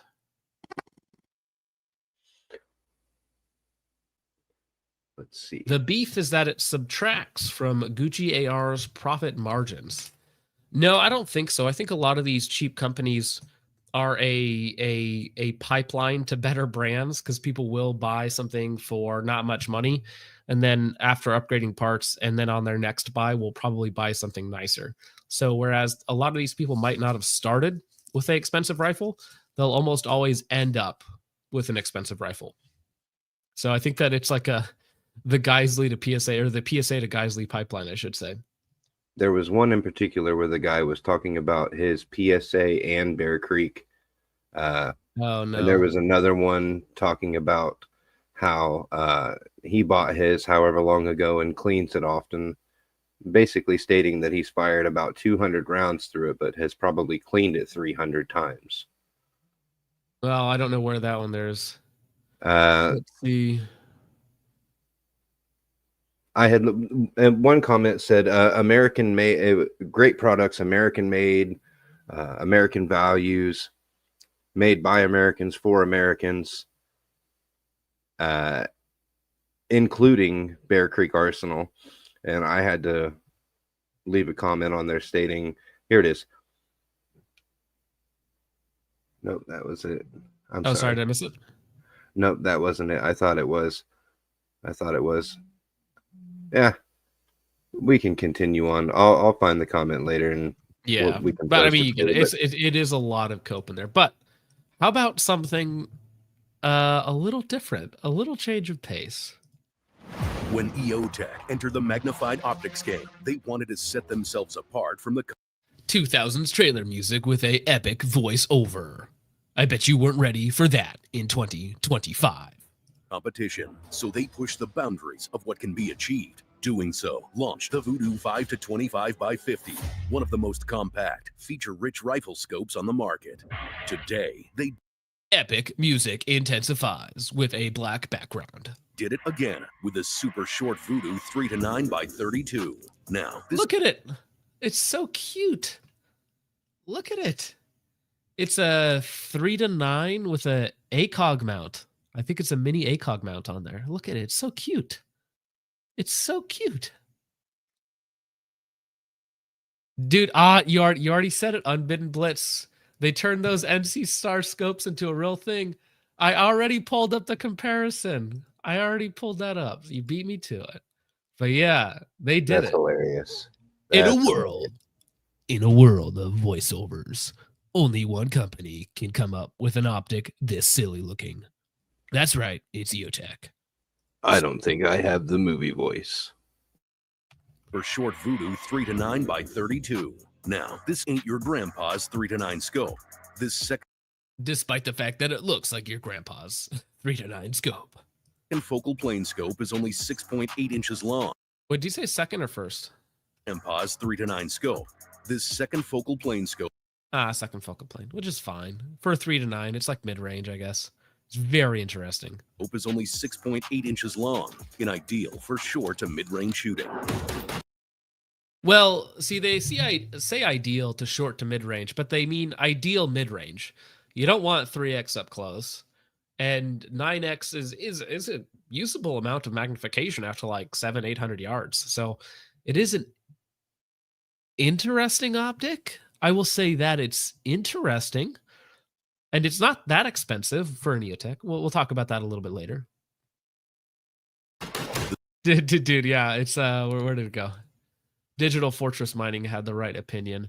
If it shows up, this ain't your grandpa's, yeah, but it's not going to pop up. But anyway, he says this is very cringe. It is. The scope body is constructed of aircraft-grade aluminum to be a compact, lightweight, but still incredibly durable package. Well, listen, he can't look through the scope. The red dot's like 4 inches tall on there. Come on, man. That is fog, water, and shock resistant. Shock resistant, dude. I hope I don't get hit for this music that's playing in the background, but this is a epic trailer. Wide power band on the eyepiece makes transitioning from low to high magnification quick, and you know what? 2004 called. They also want their reticle back. That's what I want to say. Substantial boss feature on the power ring makes it even faster. An adjustable diopter allows for precise focus for the individual's vision. The scope. Dude, it's all the most generic stuff that they're talking about. It's like, did you know it's made out of aluminum? Wow. Do you know that it has a knob for adjusting the magnification? Wow. Turrets offer 1/4 MOA adjustments and are both capped to protect from inclement weather or inadvertent adjustments. And once the scope is zeroed, the turrets can quickly be reset to 0. A rotary dial located on the left side of the optic provides an illuminated reticle with 10 bright. Okay, is this an AI voice? I think it is. Every now and again, it seems like there's a little hiccup in the way that he's saying things. Yeah, Did it's like they a literally clip. just like chat GPT a script and then throw it into some AI epic voice? That's what this sounds like. That's exactly what it sounds like. Brightness settings to help in dusk and dawn light conditions. A CR2032 is located next to the rotary dial, providing roughly 300 hours of operation. The 3-9 sports the same XC high-density, low-dispersion multi-coated glass as its predecessors for excellent light transmission and scene clarity. What makes the 3-9X stand out from other magnified optics is its mounting interface. To minimize the overall length, EOTech. Now there's no rings on it, which is kind of cool because right, it has the ACOG base, so like that's kind of nice. But the red dot mounting is very funny as well. FOV on that thing must be atrocious. The field of view is not terrible. I've already looked at the specs. It's not terrible, at least on paper. What the hell does any of that even mean? Exactly. Reduce the tube area typically used for mounting rings. Instead, a machined interface located at the bottom of the scope will adapt to the included EOTech mount or any aftermarket mini ACOG mounts and mount directly onto a mill standard rail. The second focal plane design maintains the reticle size throughout the magnification range, providing a consistently. Okay, listen, okay, I'm a little YouTuber, right? I sometimes struggle with getting the camera squarely behind the optic, right? If you're EOTech, like you can see how it's canted, right? It's not looking through the optic straight. Like you should be able to handle it. You can get it. And mount directly onto a mill standard rail. The second focal plane design maintains the reticle size throughout the magnification range, providing a consistently crisp, clean aiming dot. For those wanting a non-magnified solution, EOTech offers an optional ring mount that can be attached to the slim front tube section to mount an E-flex. It can be positioned at the top or at 4. Listen, if you didn't already want the worst magnified optic imaginable, you could also use the worst red dot backup imaginable as well. Tulip 382 says, reduce overall length. I'm trying to increase it. Same, bro. Same. 45-degree offsets to give you immediate transitions for close or moving targets. Oh, dude, what's the anybody want to guess the zero on a 30-degree canted offset with a 4-inch height over bore? Anybody want to guess the zero on that? I don't want to do the E-flex is math on fine. that. The E-flex is fine. Yeah, the reticle's kind of trash. We'll look at it just. Who says good things don't come in small packages? The Voodoo Oh, that's what my wife says, right? Huh? 3 to 9 by 32 scope is loaded with innovation, precision, and functionality to make that critical shot. To learn more about this or any other EOTech product, visit EOTech. Yeah, we get it. All right.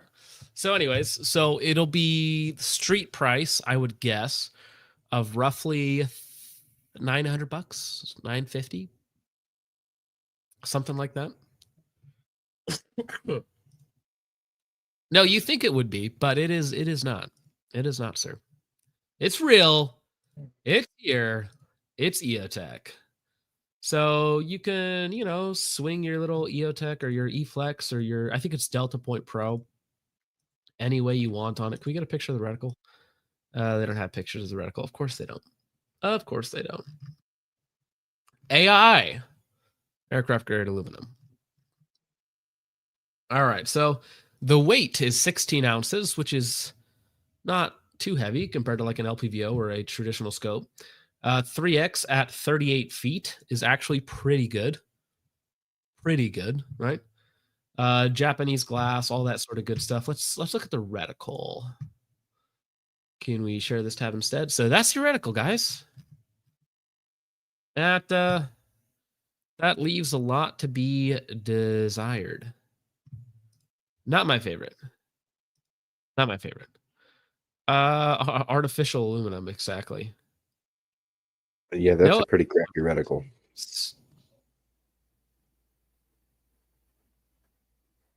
Yeah, I don't know. Quantum says center dot on the reticle is 1.2 MOA, so you won't even be able to get a good zero. Given that, you won't be able to see if you are shooting sub MOA. No, I think you can still, like, if you want to get really pedantic, you can use a bigger than an MOA reticle to shoot sub MOA. If, for instance, you're like aiming with like the bottom part of the circle, not just putting the circle over the target. So there's still ways to get precise with it, but no, it's not. It feels to me like it's the worst of all worlds. I think it also assumes that this reticle is, or this optic is even capable of shooting sub MOA. Well, I mean, I would hope it would be, right? I would hope it's put together well for $1,000. But yeah, it's just, what an odd choice from EOTech. What an odd choice. It's like, are you going to come up with anything else of interest? It's like, nah, we'll just do this. So yeah, 1.2 MOA on 9X. What a weird optic. What a strange optic. I mean, the magnification range per weight is really good, right? Because it's still only 16 ounces for 9X top magnification. So maybe. Red Right Hand says might be okay on an auto rifle build. I feel like I'd rather have a fixed optic with more field of view, though. Right? Because 9X on an auto rifle, like, that's a lot of haze. That's a lot of haze. Yeah, I mean, it's only a little over $1,000, guys. Just a little. But I mean, the street price is probably going to be cheaper than that. But yeah, it obviously draws its inspiration from the NC Star Mark III Tactical Gen 2 3 to 9 by 42 mil dot, which I remember seeing these on Amazon and places like that a long time ago. Very similar form factor, very similar objective designs, very similar field of view as well for some reason. Same weight, same size. So, I mean, it's essentially just a upgraded version of what Vism and NC Star have been making for the last couple decades. So, yeah, NC Star finally has a competitor. Finally here, guys. Now, have you guys seen the weird thing that EOTech has been doing on their YouTube channel? So this is the full breakdown of the Voodoo 3-9 by 32 that we have right Hey here. everybody, JB here with EOTech, and we have something that might be truly revolutionary.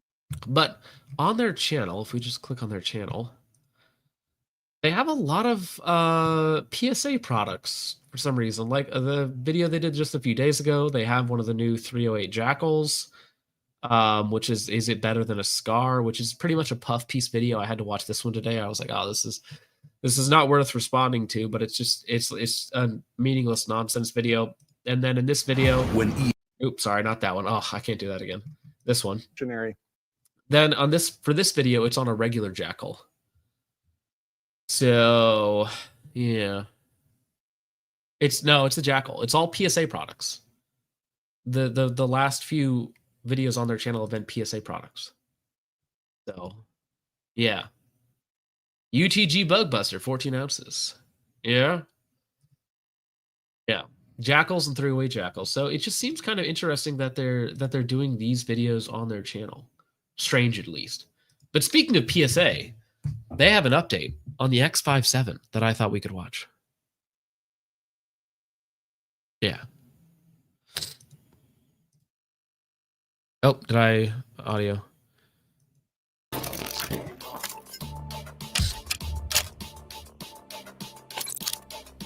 Hey guys, Cameron here from Palmetto State Armory, and today I'm going to be giving you an update on the X5.7.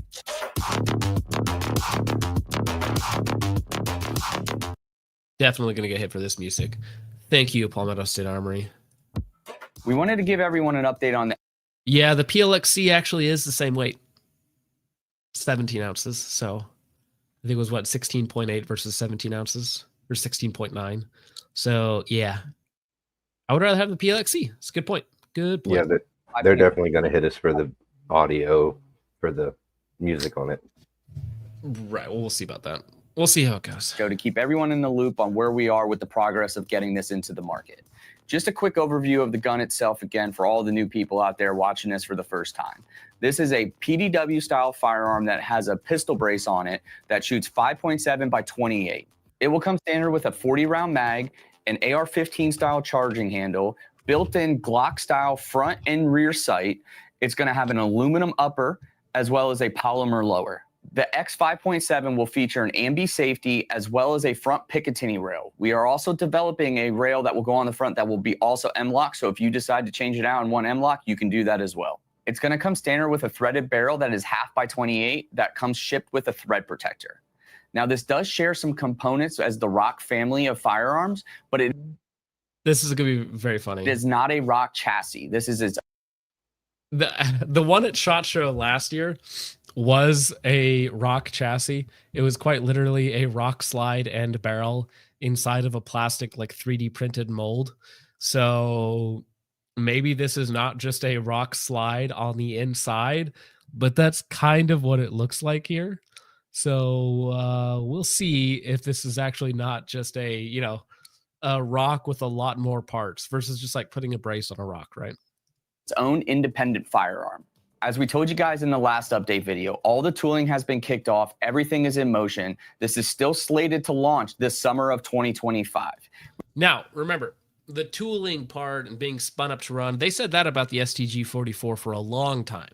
But that was never true. And then before that, I think it was the PSA 5, the MP5, whatever they were calling that. That was another one of their failed product launches. So, in theory, this will come out this year, possibly, maybe. We'll see.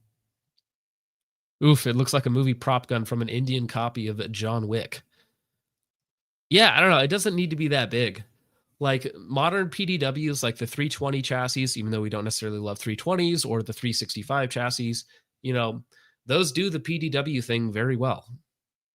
They're very small. They're very lightweight. They're not affordable, but, if you want to do something like that for less money, that would be a good idea. We are going to try to get it out as fast as we can, but that is a realistic timeline for right now. To stay up to date on all things PSA X5.7, stay tuned to our social media. Stop it. Gosh dang it. You guys. Well, so here's one in action. So they put up a short of it actually in action. Oh, got to turn on the audio. Of course I do. Hey guys, Cameron here from PSA. We're out here, we're at the test center. We decided to pop in and surprise them. And look what they have. One of the newest iterations of the X57. So let's see how it shoots. If it shoots as good as it looks, we're in.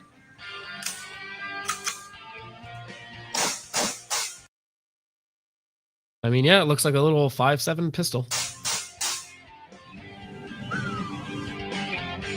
Oh, he didn't even pull the brace out. Come on, guys. Hey guys, Cameron here from PSA. We're out here, we're at the test center. We decided to pop in and surprise them.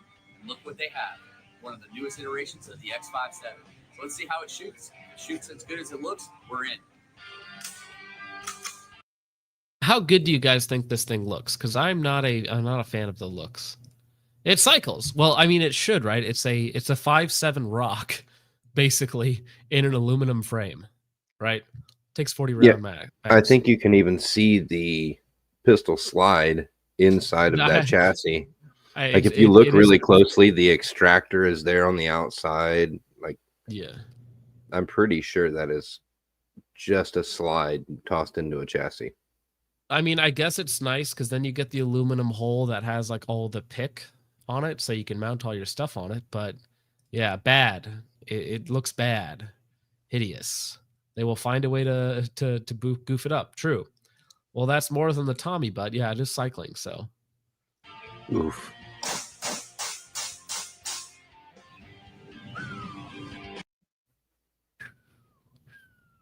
There we go. Yeah, amazing. Anyways, you sent me a link. Where did I put that? I sent you a couple things. Oh, this one. Kel-Tec's new PR57. 5.7 by 28 pistol that loads with stripper clips. That's right. Stripper clips from the top. Yeah, 20 rounds. Yeah, 10 at a time. 20 rounds, 10 at a time into this little guy. Yeah. What a psychotic little design that we have here. But it is very funny. Supposedly already cut to be able to accept optics. Yeah, no, we saw an optic on there. It looks like a plate sitting on top of the slide. But yeah, cocaine is a hell of a drug. Kel-Tec and cocaine. It's not cocaine anymore. It's crack. California compliant, maybe, I don't know, but it still can't be semi-automatic and accept more than 10 rounds, right? Am I crazy? Yeah, the 10 round feature is for removable magazines. This would technically be California compliant if they were able to get it passed onto the handgun roster. Right. I'm not sure if the roster itself is still in effect, but for other places outside of California that still have the 10 round removable mag restriction, this is an option. What a interesting little guy. So the PR57's MSRP is a mere $399. It's not terrible. I like Kel-Tec. I like a lot of what they do. I think they are absolute retarded for this one. It is kind of retarded. It's cheap though, so people will buy it as a meme. Oh, I will probably be one of them. Do they have a super epic trailer? I want them to have a really epic trailer. I think they do. Many firearms instructors talk about the rule of threes when it comes to personal protection. Are we still talking about this in 2025? Please stop. Is it held together by screws? Yes. Many screws. Always. Many screws. Rebels, Raiders, go, go, go, go, go. Exactly.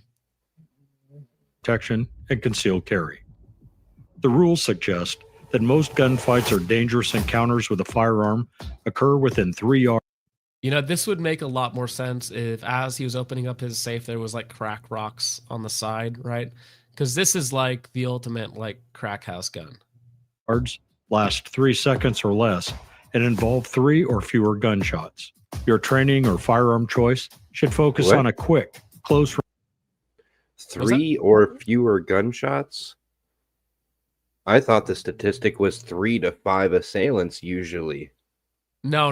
It's the rule of 3. It's like 3 shots and 3 yards under 3 seconds or something like that.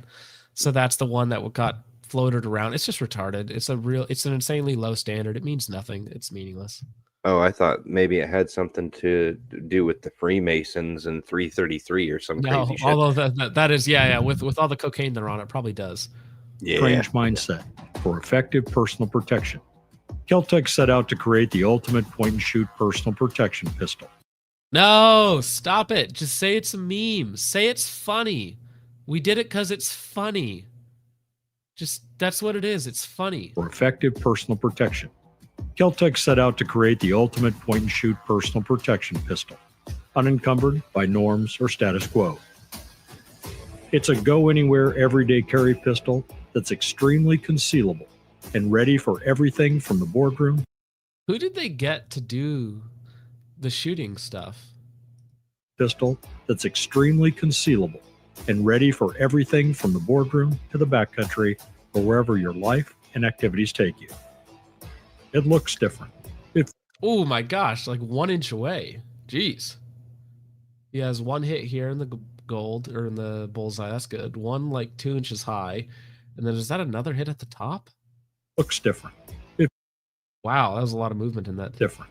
It feels different. It loads, shoots, and performs like no pistol you've ever fired before. Chambered in 5.7 by 28 millimeter, the Keltec PR-57 holds 20. Oh no, it's the Keltec Viridian RFX 11. So if you guys aren't familiar with the RFX 11, it's like a polymer only, non-removable battery, or it's like an under battery or something. 100% polymer, auto everything. There are no buttons on it. So it's automatically on, auto off, and then it has a automatic brightness sensor with no possible manual controls. Big retarded. Yeah. And if that's what they're comboing it with, that's also awful. Plus 1 round. Is top loaded, clip fed, and comes optic ready. With all its features, it's the lightest 5.7 caliber pistol ever produced. The PR-57 is an innovative new approach to personal protection. See, I don't think it's innovative, right? Because it uses a loading methodology from like the early 1900s. I think it was Room handle posting. Yeah, I think it was late 1800s, wouldn't it? Probably, I don't know. It looks ridiculous. I think it was the 1890s. Yeah. Whenever it was used, we're talking about, who cares if it's 100 or 120 years ago? It's a long time.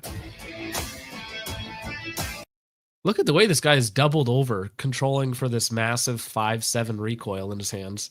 Or maybe he's just afraid it's going to blow up on him.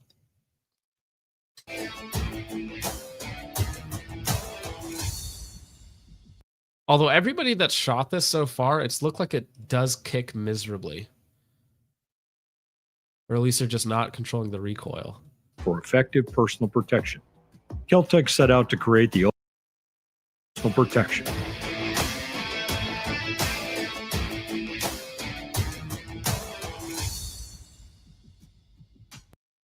What a interesting looking firearm as well. Well, yeah, that's what I'm thinking. Is it like 15 ounces? Tactical turtle go burr. Yes, they did say that it is the lightest 5.7 on the market. And if I know anything about Keltec, it's probably going to be ridiculously light. Whoa, go back. Why? It's 5.7. Why do we have dual recoil springs? That is just like not needed. Unless they're trying to get it really flat, so they have 2 smaller ones. So that's something that they do on more than one. Oh, wait, side by side. I thought you meant nested dual recoil springs. No, I'm sorry. It has. I know about the 2 I see it now. Recoil springs, but they're side by side, and you can see the weird way that the barrel locks up with the slide. Yeah, that's innovation, performance, Keltec, crack cocaine. Find a way to put the EOTech 3-9 on this. Yeah. Well, the second so that that was a one, couple meme products.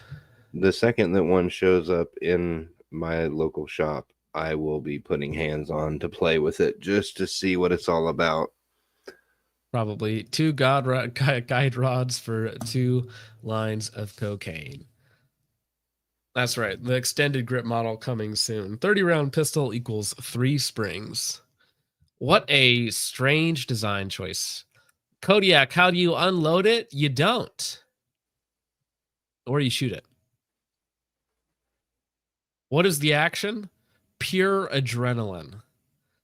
That's the action that it runs on.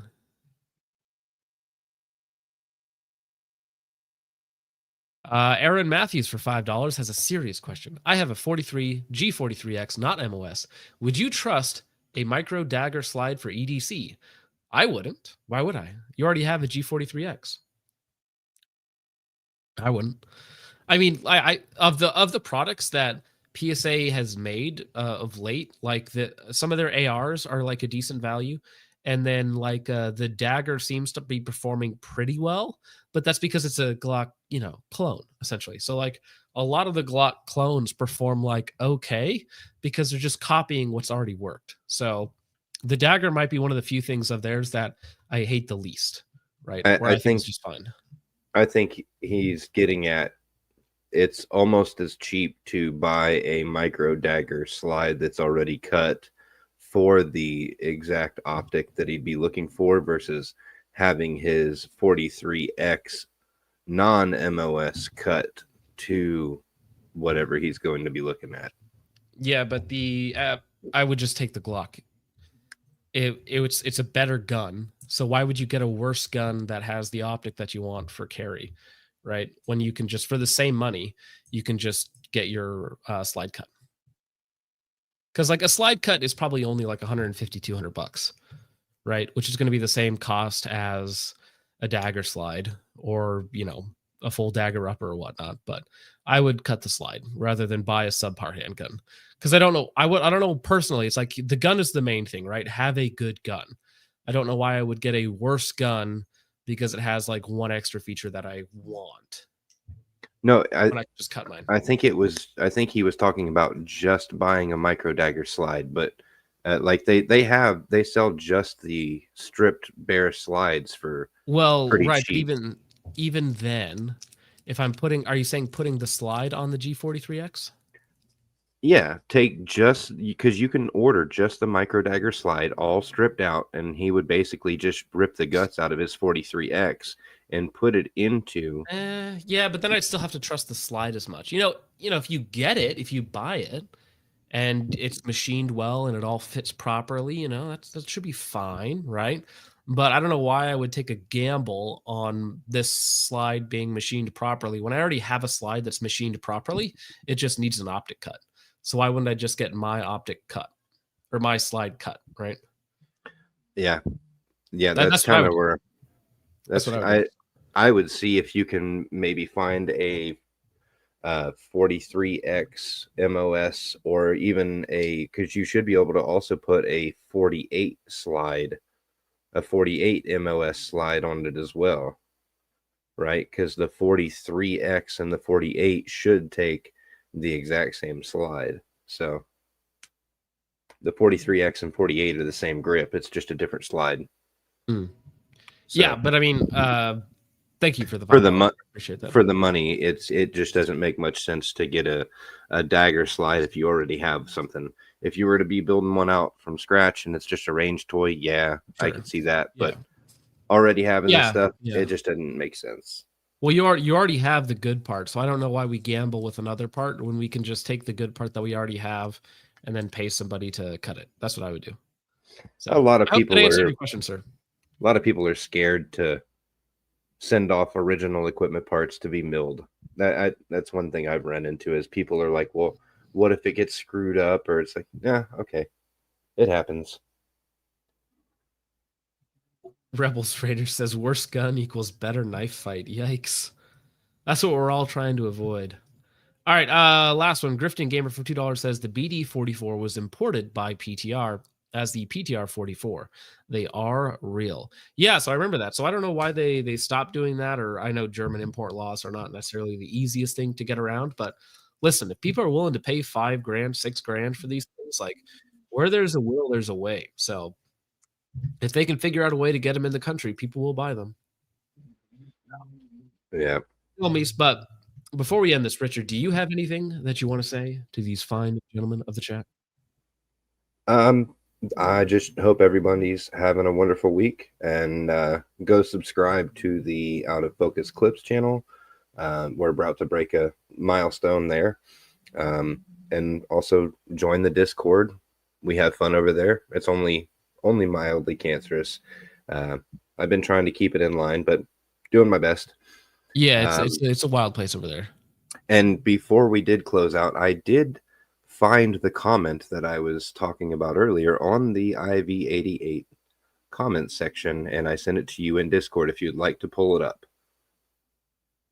Oh, let me see here.